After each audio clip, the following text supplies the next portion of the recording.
Esto es la lectura pública de la Biblia. 20 minutos que te ayudarán a recordar quién es Dios, quién eres tú y quiénes estamos llamados a ser. Un tiempo en el que nos encontramos para escuchar a Dios hablar.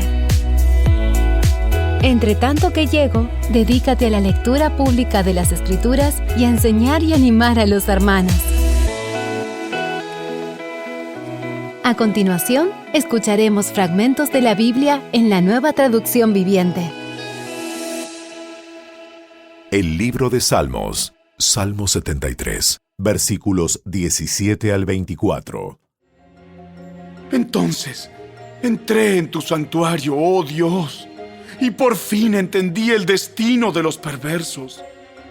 En verdad, los pones en un camino resbaladizo y haces que se deslicen por el precipicio hacia su ruina. Al instante quedan destruidos, totalmente consumidos por los terrores.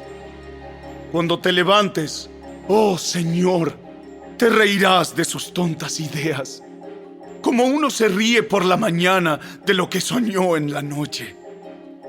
Entonces me di cuenta de que mi corazón se llenó de amargura y yo estaba destrozado por dentro. Fui tan necio e ignorante. Debo haberte parecido un animal sin entendimiento. Sin embargo, todavía te pertenezco. Me tomas de la mano derecha. Me guías con tu consejo y me conduces a un destino glorioso. El segundo libro de Reyes, capítulo 20. Por ese tiempo, Ezequías se enfermó gravemente, y el profeta Isaías, hijo de Amós, fue a visitarlo. Le dio al rey el siguiente mensaje. Esto dice el Señor: pon tus asuntos en orden, porque vas a morir. No te recuperarás de esta enfermedad. Cuando Ezequías oyó el mensaje, volvió su rostro hacia la pared y oró al Señor. Acuérdate, oh Señor, que siempre te he sido fiel y te he servido con singular determinación, haciendo siempre lo que te agrada. Y el rey se echó a llorar amargamente. Sin embargo, antes de que Isaías saliera del patio central, recibió este mensaje de parte del Señor. Regresa y dile a Ezequías, el líder de mi pueblo: esto dice el Señor, Dios de tu antepasado David. He oído tu oración y he visto tus lágrimas. Voy a sanarte, y en 3 días te levantarás de la cama e irás al templo del Señor. Te añadiré 15 años más de vida, y te rescataré del rey de Asiria junto con esta ciudad. Defenderé esta ciudad por mi propia honra y por amor a mi siervo David. Entonces Isaías dijo: Preparen un ungüento de higos. Así que los sirvientes de Ezequías untaron el ungüento sobre la llaga, y Ezequías se recuperó. Mientras tanto, Ezequías le había preguntado a Isaías: ¿qué señal dará el Señor como prueba de que me sanará? ¿Y en 3 días iré al templo del Señor? Esta es la señal del Señor para demostrar que cumplirá lo que ha prometido. ¿Te gustaría que la sombra del reloj solar se adelantara 10 gradas o que se atrasara 10 gradas? La sombra siempre se mueve hacia adelante, así que eso sería fácil. Mejor haz que retroceda 10 gradas. Entonces el profeta Isaías le pidió al Señor que lo hiciera, y el Señor hizo retroceder 10 gradas la sombra del reloj solar de Acaz. Poco tiempo después, Merodach Baladán, hijo de Baladán, rey de Babilonia, le envió saludos a Ezequías junto con un regalo, porque se enteró de que Ezequías había estado muy enfermo.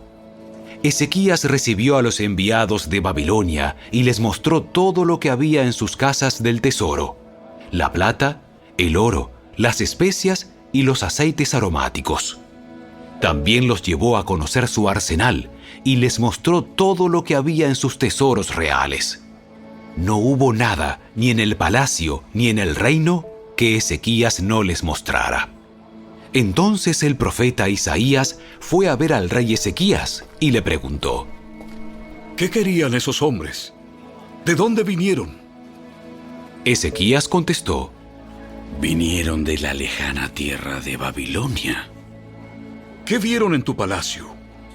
Lo vieron todo. Les mostré todo lo que poseo, todos mis tesoros reales.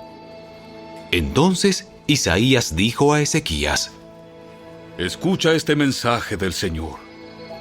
Se acerca el tiempo cuando todo lo que hay en tu palacio, todos los tesoros que tus antepasados han acumulado hasta ahora, será llevado a Babilonia. No quedará nada, dice el Señor. Algunos de tus hijos serán llevados al destierro. Los harán eunucos que servirán en el palacio del rey de Babilonia. Entonces Ezequías dijo a Isaías: Este mensaje que me has dado de parte del Señor es bueno. Pues el rey pensaba: Por lo menos habrá paz y seguridad mientras yo viva. Los demás acontecimientos del reinado de Ezequías, entre ellos el alcance de su poder y cómo construyó un estanque y cavó un túnel para llevar agua a la ciudad, están registrados en el libro de la historia de los reyes de Judá. Ezequías murió y su hijo Manasés lo sucedió en el trono.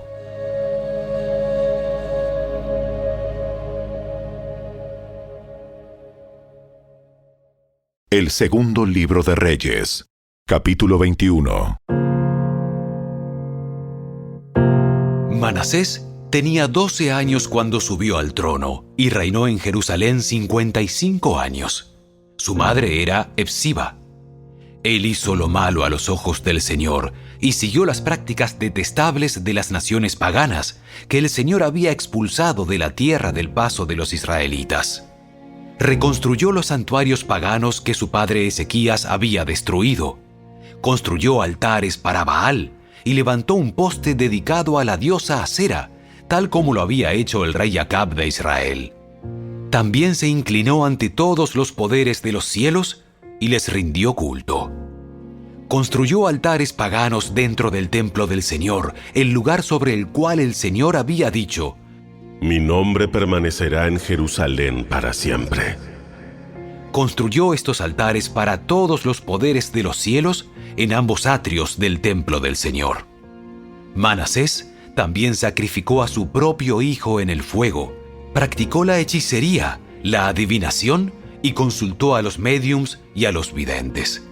Hizo muchas cosas perversas a los ojos del Señor y con eso provocó su enojo. Incluso Manasés hizo una imagen tallada de la diosa Asera y la colocó en el templo, en el mismo lugar donde el Señor les había dicho a David y a su hijo Salomón: Mi nombre será honrado para siempre en este templo y en Jerusalén, la ciudad que he escogido entre todas las tribus de Israel. Si los israelitas se aseguran de obedecer mis mandatos, todas las leyes que mi siervo Moisés les dio, yo no los expulsaré de esta tierra que les di a sus antepasados. Sin embargo, la gente se negó a escuchar, y Manasés los llevó a cometer cosas aún peores que las que habían hecho las naciones paganas que el Señor había destruido cuando el pueblo de Israel entró en la tierra. Luego el Señor dijo por medio de sus siervos, los profetas: El rey Manasés de Judá ha hecho muchas cosas detestables. Es aún más perverso que los amorreos, quienes vivían en esta tierra antes que Israel. Él hizo que la gente de Judá pecara con sus ídolos. Entonces esto es lo que el Señor, Dios de Israel, dice: Traeré tanto desastre sobre Jerusalén y Judá, que los oídos de quienes lo oigan se estremecerán de horror. Juzgaré a Israel con el mismo criterio que usé para juzgar a Samaria y con la misma medida que usé con la familia de Acab. Barreré por completo a la gente de Jerusalén, como cuando uno limpia un plato y lo pone boca abajo. Incluso rechazaré al remanente de mi pueblo que haya quedado y los entregaré como botín a sus enemigos. Pues han cometido gran maldad a mis ojos y me han hecho enojar desde que sus antepasados salieron de Egipto. Manasés también asesinó a mucha gente inocente, a tal punto que Jerusalén se llenó de sangre inocente de un extremo a otro. Eso fue, además del pecado que hizo cometer a los habitantes de Judá al inducirlos a hacer lo malo a los ojos del Señor. Los demás acontecimientos del reinado de Manasés y todo lo que él hizo, entre ellos los pecados que cometió, están registrados en el libro de la historia de los reyes de Judá. Cuando Manasés murió, lo enterraron en el jardín del palacio, el jardín de Usa. Luego su hijo Amón lo sucedió en el trono.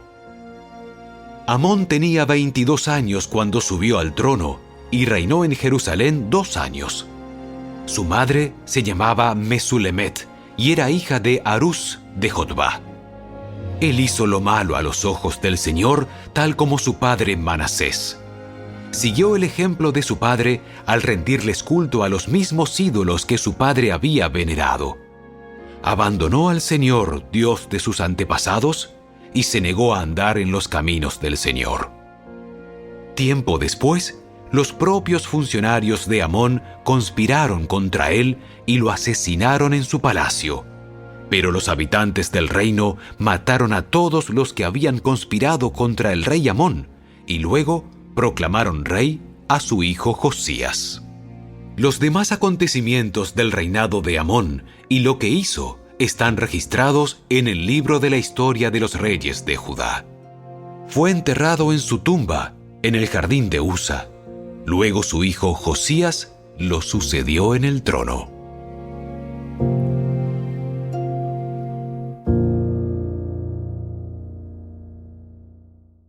El segundo libro de Reyes, capítulo 22, versículos 1 al 7. Josías tenía 8 años cuando subió al trono y reinó en Jerusalén 31 años. Su madre se llamaba Jedida y era hija de Adaía de Boscat. Él hizo lo que era agradable a los ojos del Señor y siguió el ejemplo de su antepasado David. No se apartó de lo que era correcto.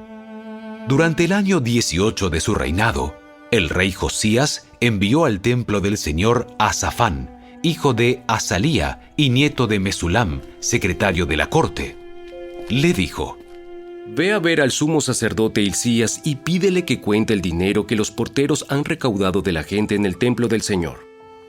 Confía este dinero a los hombres que fueron designados para supervisar la restauración del templo del Señor. Así ellos podrán usarlo para pagar a los trabajadores que repararán el templo. Tendrán que contratar carpinteros, constructores y albañiles. También haz que compren toda la madera y la piedra labrada que se necesite para reparar el templo. Pero no les exijas a los supervisores de la construcción que lleven cuenta del dinero que reciben, porque son hombres honestos y dignos de confianza. Los Hechos de los Apóstoles, capítulo 28, versículos 1 al 16. Una vez a salvo en la costa, nos enteramos de que estábamos en la isla de Malta. La gente de la isla fue muy amable con nosotros. Hacía frío y llovía. Entonces encendieron una fogata en la orilla para recibirnos.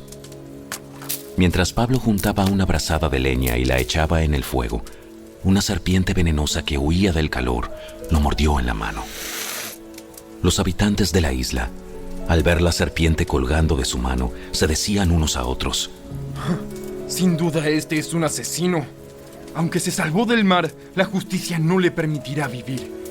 Pero Pablo se sacudió la serpiente en el fuego y no sufrió ningún daño. La gente esperaba que él se hinchara o que cayera muerto de repente. Pero después de esperar y ver que estaba ileso, cambiaron de opinión y llegaron a la conclusión de que Pablo era un dios. Cerca de la costa a donde llegamos, había una propiedad que pertenecía a Publio, el funcionario principal de la isla. Él nos recibió y nos atendió con amabilidad durante 3 días. Dio la casualidad de que el padre de Publio estaba enfermo con fiebre y disentería. Pablo entró a verlo, oró por él, puso sus manos sobre él y lo sanó. Entonces todos los demás enfermos de la isla también vinieron y fueron sanados. Como resultado, nos colmaron de honores, y cuando llegó el tiempo de partir, la gente nos proveyó de todo lo que necesitaríamos para el viaje. 3 meses después del naufragio, zarpamos en otro barco que había pasado el invierno en la isla. Era un barco de Alejandría que tenía como figura de proa a los dioses gemelos. Hicimos la primera parada en Siracusa, donde nos quedamos 3 días. De allí navegamos hasta Regio. Un día después, un viento del sur empezó a soplar, de manera que al día siguiente navegamos por la costa hasta Puteoli. Allí encontramos a algunos creyentes, quienes nos invitaron a pasar una semana con ellos. Y así llegamos a Roma. Los hermanos de Roma se habían enterado de nuestra inminente llegada y salieron hasta el foro por el camino Apio para recibirnos. En las 3 tabernas nos esperaba otro grupo. Cuando Pablo los vio, se animó y dio gracias a Dios. Una vez que llegamos a Roma, a Pablo se le permitió hospedarse en un alojamiento privado, aunque estaba bajo la custodia de un soldado. Hasta aquí fue la lectura de hoy. Esperamos que la palabra de Dios haya cobrado vida en tu corazón. En un mundo lleno de distracciones, encontrar el tiempo para leer la Biblia a veces puede ser todo un desafío. La lectura pública de la Biblia nos brinda un espacio donde nos entrenamos espiritualmente para escuchar a Dios hablar. Leemos juntos en comunidad, como parte de un hábito regular durante un periodo de tiempo significativo y utilizando grabaciones de la más alta calidad, haciendo que la lectura bíblica sea mucho más fácil y accesible. ¿Sabías que leer toda la Biblia toma 100 horas? Dedícale 20 minutos diarios y en solo un año habrás terminado de leerla. Obtén esta herramienta completamente gratis. Ve a la tienda de tu dispositivo móvil, descarga Lectura Pública de la Biblia y comienza a disfrutar la palabra de Dios con tu familia y amigos. Esta app hace que leer la Biblia sea más fácil que nunca. A través de la lectura pública de la Biblia, estamos alcanzando a la gente alrededor del mundo con la palabra de Dios. Únete tú también y sé parte de este movimiento global. Visita nuestro sitio web, lecturapublicadelabiblia.org, y descubre lo sencillo que es comenzar tu propio grupo de lectura bíblica. Allí obtendrás guías paso a paso, planes de lectura que se ajustan a tus tiempos con textos del Antiguo y Nuevo Testamento, testimonios, consejos y muchos recursos más. Y por supuesto, te invitamos a que nos sigas en las redes sociales. Lectura Pública de la Biblia en Instagram y Facebook. ¡Hasta la próxima!